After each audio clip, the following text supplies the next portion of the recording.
They are beautiful, long-lived, often ethereal beings. They are the elves. Across fantasy, from Tolkien to Frieren, one thing that has always remained true is elves stand out. They feel different, timeless, untouchable. But what happens when their greatest trait, their near immortality, stops being a gift?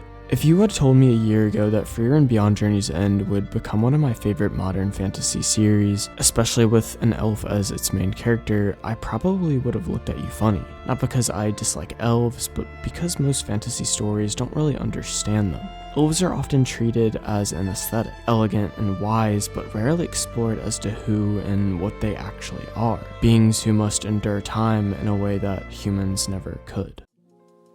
There's a quiet melancholy that comes with living as long as something that outlasts everything else. Tolkien understood that. As the foundation of modern fantasy, he wrote elves not as the perfect beings, but as beings burdened by memory. And for a long time, I thought that was something no other story could truly replicate. At least, that's what I thought before watching Frieren. This idea that immortality is a curse, not a blessing, is embodied perfectly in the character of Melancholic. She appears only for a brief time, yet in the few minutes she's on screen, you can feel the weight of a story that could fill 1,000 volumes. She is an elf who has devoted her life to a single purpose: the creation of Bowshaft, a legendary liquor said to be the greatest ever tasted. But when she finally succeeds and creates it, the result is disappointing. After centuries of effort, her life's work amounts to something hollow, and that realization devastates her. One of the oldest ideas attached to elves is that they are immortal beings bound to a mortal world.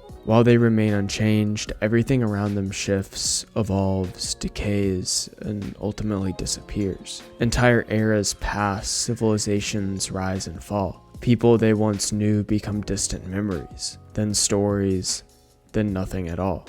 I mean, why do you think Frieren tries so hard to preserve Himmel's memory, his statues? It's no surprise that many elves become loner types that withdraw inward. Reflection isn't a luxury for them, it's about survival. How else could you stay sane while watching everything you care about fade away again and again and again? Melancholic says something very interesting, that many of her brethren spend their long lives searching for something so that they don't end up like her. In other words, purpose isn't optional for elves. It's a necessity. Without something to strive for, immortality doesn't feel like freedom. It is just an endless drift. Don't get me wrong, I don't think elves' search for purpose is strictly because of guilt for outliving others. Rather, I think they search for it to remain whole. Because despite their distance from humanity, they aren't emotionless. They still learn, love, and laugh. And that makes their loss unavoidable. Imagine everyone you've ever cared about in your lifetime. Now imagine losing them all. Now imagine that happening over and over and over again. Now imagine dedicating centuries to finding meaning only to discover the thing that you wanted, the thing that you were pursuing, was worthless. What was the point? What was it all for? That question is what sits behind Melancholic's sadness, and this interpretation of immortality isn't unique to Frieren. It's deeply rooted in Tolkien's Legendarium as well, what Frieren takes a lot of inspiration from.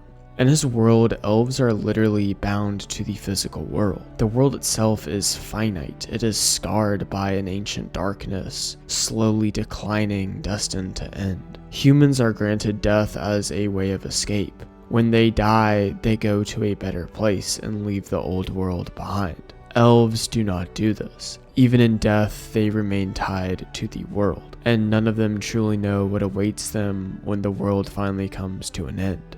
They exist on what is essentially a sinking ship, unable to leave, unable to stop the slow descent, and ultimately their fate is completely out of their hands. Their immortality isn't great, it's terrifying. Frieren adopts the same thematic foundation, though in a quieter, more intimate way. Its world isn't as apocalyptic, its tone isn't as tragic in the same grand sense, but the emotional truth is the same. Immortality doesn't isolate elves because they're superior, it isolates them because they have to endure. So when Frieren speaks about Melancholic in the present, there's no judgment in her voice, only understanding. She isn't looking at someone who failed, but someone who could have easily been her. Melancholic is a unique case for an elf who reached the end of eternity's question and didn't like the answer. Tolkien's elves are fading, the world is leaving them behind. As the world loses its magical elements, it becomes less suitable for them. And in Frieren Beyond Journey's End, this idea is reframed. Its elves don't fade because the world abandons them, they fade because they slowly detach from it first. Their tragedy isn't internal, it is emotional, it is painfully human. Characters like Frieren and Melancholic embody this shift perfectly. They live so long that time dulls urgency, and without urgency, connection erodes. Where Tolkien's elves mourn a world that is dying, Frieren's elves risk becoming the ones who stop living long before they die. This is why Melancholic warns that many elves spend centuries searching for something, anything, so they don't end up like her. The search isn't about achievement, it's about preservation of self, about your identity. Purpose becomes their defense against emotional extinction.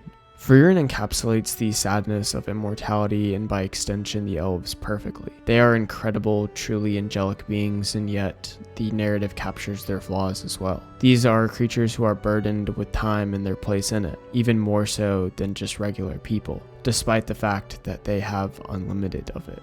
And it is all represented perfectly in a character that we see for only a few minutes. That's all.